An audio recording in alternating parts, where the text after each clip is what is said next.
sisi tunadili na patents na trademarks. Ndio.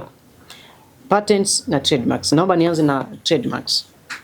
Trademarks tunazungumzia alama za kipekee ambazo zinatumika kutofautisha bidhaa au huduma ya mtu mmoja na mwingine sokoni. Wengine wanaziita nembo, wengine wanaziita logo, wengi wanaziita brands.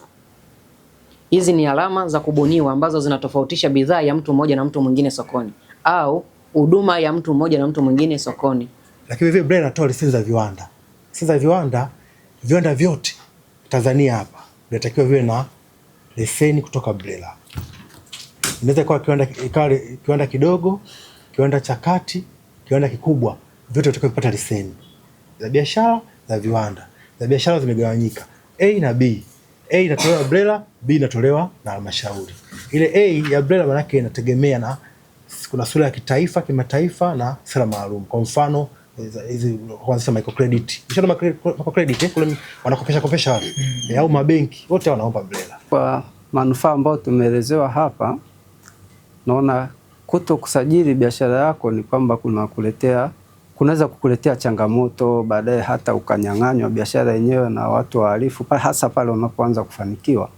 Kwa hiyo nawashauri taasisi na watu mbalimbali ambao wana malengo ya kuwa biashara kubwa hapa katika jamii zetu, basi wajitahidi wasajili, kwa sababu biashara kuwa kubwa inaanzia ndogo. Sasa hivi wasidharau kwamba ni ndogo wakaacha kusajili, baadaye wakakuta inamilikiwa na mtu mwingine pasipo wao kujua.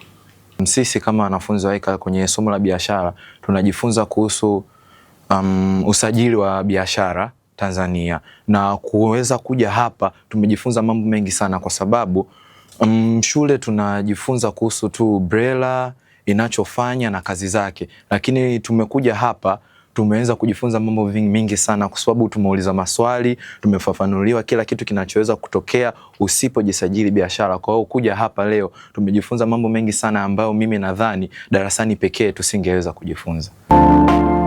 BRELA.